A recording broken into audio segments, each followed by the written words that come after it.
It is the Vegas Take, Sharp and Shapiro. That was definitely a fun interview with the legend himself, Rick Pitino. If you missed it, we'll post it on social media at The Vegas Take and also our YouTube page, The Vegas Take.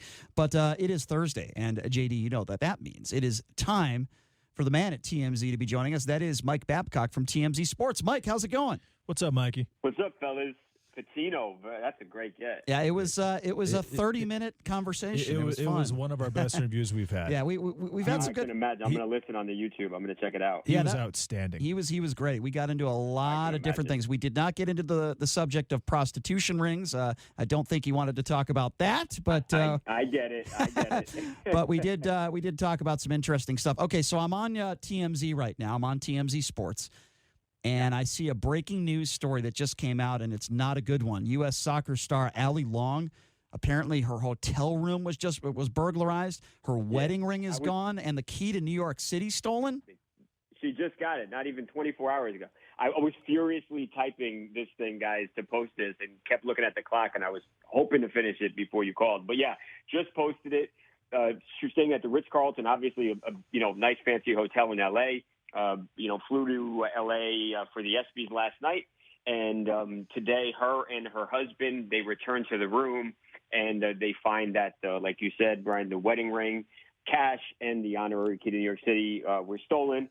So they called LAPD.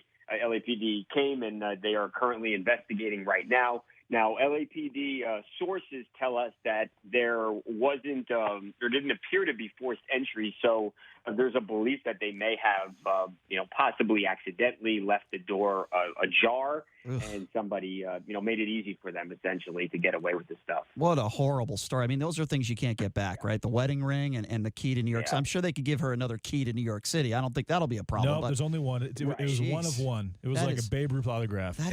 That is brutal, man. Well, good. Can't copy that. Well, good.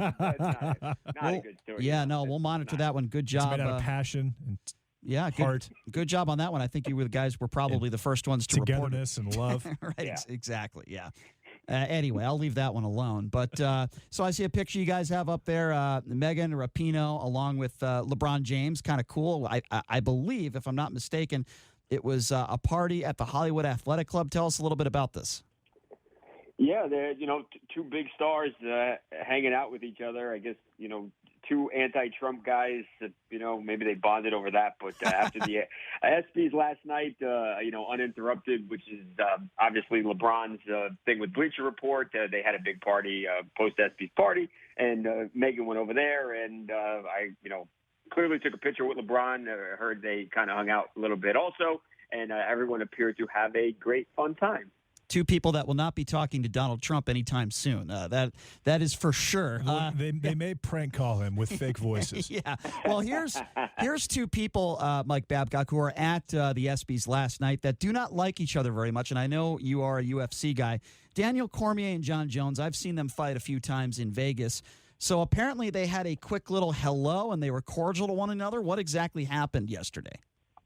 Yeah, before the ESPYs, they were, they found themselves in the same place and they passed each other and kind of had a cordial moment. I mean, they're not friends, clearly. I mean, these are two guys who at one time hated each other, but I think there's definitely a thawing of the relationship there, or a thaw. Correct me if I'm wrong. Sorry but I wanted to ask you about this. Wasn't it Daniel Cormier that said John Jones' girlfriend or wife had a flat ass? Didn't that happen? Yeah. You can't say that. That did happen. I mean, they fighting both words. They both said some pretty terrible things to each other. They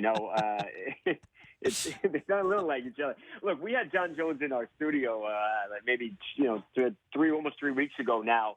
And when we were talking, I asked him, do you guys still hate each other? And he said, no.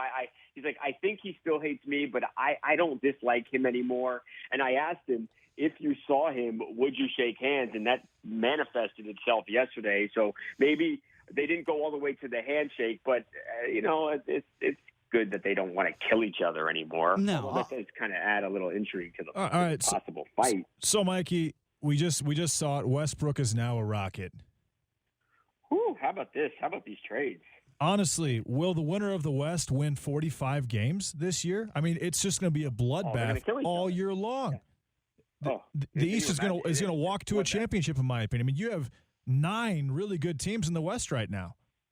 Oh, it's incredible to think of, a really good team is going to be left out in the playoffs. It is really unbelievable. I have never seen anything like it. I think this has got to be the craziest, most tumultuous NBA offseason that we've seen. No question. Right? I mean, it's unbelievable. You couldn't make this stuff up if you tried. Yeah. I mean, I'm a futures bettor, and I'm not even sure what I'm supposed to do right now. Yeah, it's a tough one. Well, I'll tell you something that you ask players and coaches, what would you do to win a championship? Usually you don't get an answer like this one. Tell me about this. Titans coach Mike Vrabel, he said he would cut his penis off if he won the Super Bowl. This is usually not something that anyone will say under any circumstances. Is he out of his mind? Is he serious? I hope he's not serious.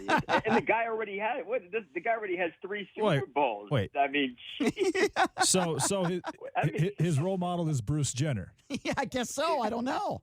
It's crazy. I don't know. When I heard that response, I was flabbergasted. But I guess we'll just leave it at Mike, that. this has been done before. Yeah, this is just insane. God, I don't know. It's crazy. It happens all the time now.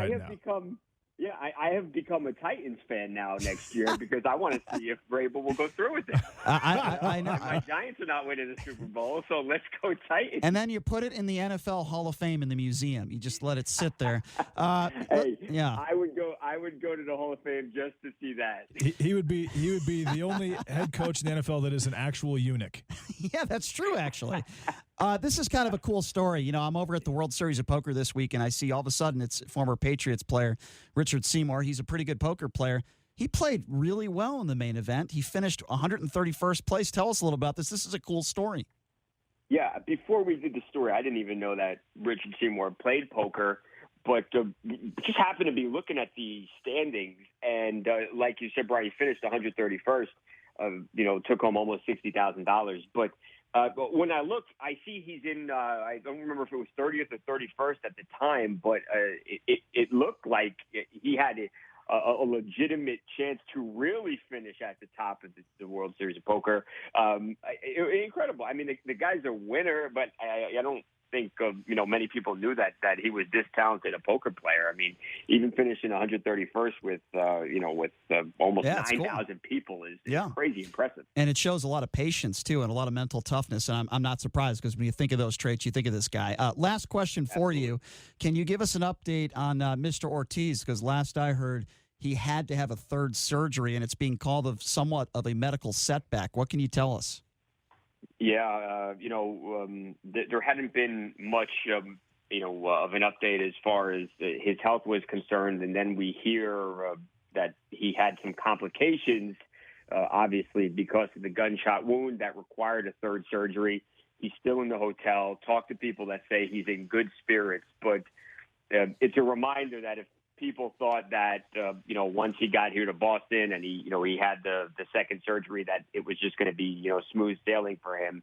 That's not the case. There are still obstacles for him to overcome, and it is going to be a battle. And he's still in serious, he's still in serious condition, and you hope. I mean, all signs point that he'll pull through, but it shows you that it is still serious and that he's not out of the woods. No doubt. Well, Mr. Babcock, we certainly threw a lot of questions out there to you in a short period of time. We appreciate it. Thanks so much for coming on. As always, have a great weekend, my friend, and we will catch you next week. I love it. Thanks, fellas. We'll talk then. All right. Hey, thanks a lot, Mikey. Mike Babcock does a great job for TMZ Sports. By the way, speaking of sports, there's quite a few events going on in Las Vegas. Of course, we're right in the middle of the NBA Summer League. By the way, Team China won a game. They beat the Bobcats. Team China, they were 25.5-point underdogs if you're betting on Summer League like I am and you're a degenerate. So you took a money line. I did not. No, 13-1. I did not. Although I did hear there was at least one book in town that did put up a money line with China, but I will be checking out the NBA Summer League probably this weekend. And I've been meaning to go the last 2 days. I will be attending tomorrow for sure. Yeah, so that'll be a lot of fun.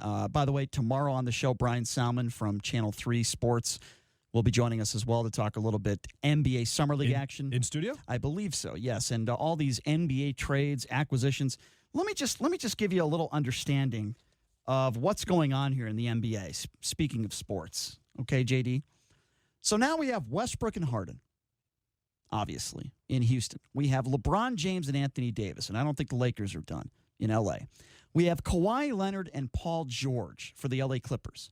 We have let's not forget about the Golden State Warriors, folks. They're still a really good team. Steph Curry, Klay Thompson, and Draymond Green, that's still a pretty good core you got there. I'm not saying they're going to win the championship, but they're still a very good team. And they added D'Angelo Russell. Yeah. Let's not forget about KD and Kyrie eventually, okay? It's going to be KD and Kyrie. That's a pretty good team right there. This is basically NBA Jam. Oh, yeah. And I almost forgot. The league MVP plays in Milwaukee, okay? This is by far, in my opinion, in my lifetime, and listen, I'm including the 80s. There was some great parity in the NBA in the 80s. Great parity. You could make the argument, that the parity in the NBA, as it stands right now, is perhaps the best I've ever seen in my lifetime, and I'm almost 40 years old. I mean, the West alone has Pelicans, Clippers, Lakers, Rockets, Nuggets, absolutely. Blazers. The West is stacked. I don't know if you could say the same about the East. No, you can't. But the Western Conference Celtics have a shot. The Sixers aren't. Honestly, Sixers are a good team. And I disagree with Patino when he talked about the Bucks. The Bucks they lost Malcolm Brogdon, and Eric Bledsoe just doesn't have it, in my opinion.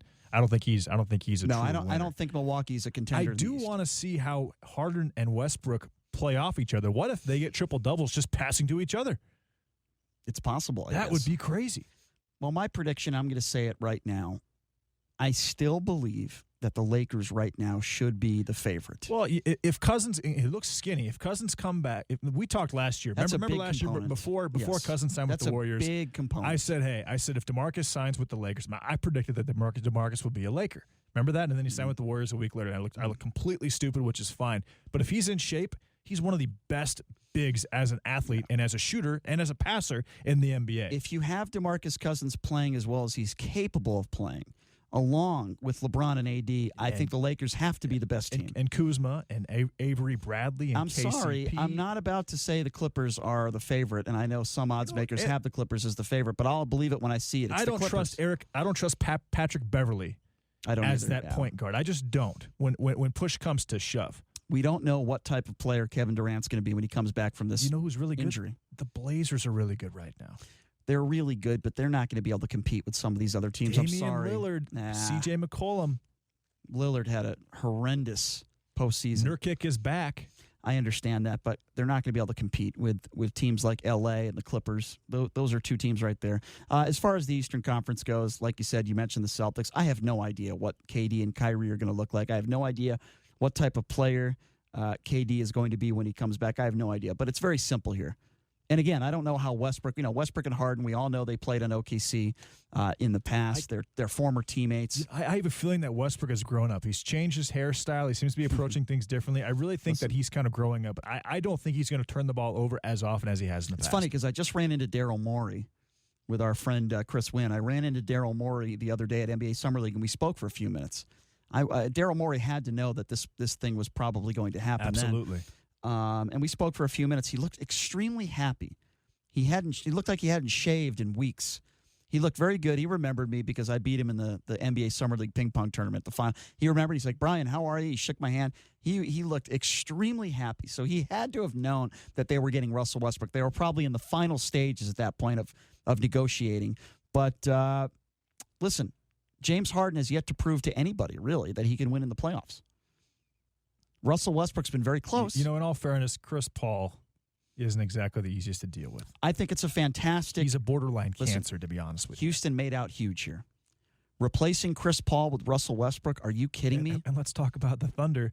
Over the next 4 years, I think they have what? Oh, they have so many first-round draft picks. First-round draft picks. They got a ton of draft picks. And by the way... And a lot of those kids are going to be high school kids because that rule is going to change very soon. By the way, one of the guys who worked for OKC, you'll remember this name if you live here in Las Vegas, Mark Workentine, former assistant coach to Jerry Tarkanian, who helped bring UNLV to a national championship. He's going to be joining us in studio in a few weeks. He's going to be in town. He actually works with OKC now, so we'll have plenty of NBA to talk about with him. No question. A reminder, tomorrow on the show, what will Donald Trump say next? Well, we'll cover all the breaking news. I promise you on that one. Also, Brian Salmon from Channel 3 will be joining us as we will be talking NBA Summer League, the doings of what's going on this weekend. God, there's so much. There's the Vegas Aces. You've got NBA Summer League that's going on. You could check out an Aviators game. There's a lot going on in Vegas this weekend. The WNBA All-Star game. Yes, that's coming up.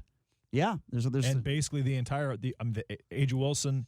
She is the team captain. Cam Page made it, and Cam Page actually said that she's going to retire from basketball in a year and a half, which is interesting. Yeah. And Bill Laimbeer is the head coach. These aces are for real, and they're fun to watch. They really are. No doubt. I'll tell you what else is fun to watch when Ken Thompson walks into the studios here in his wife beater shirt and shorts.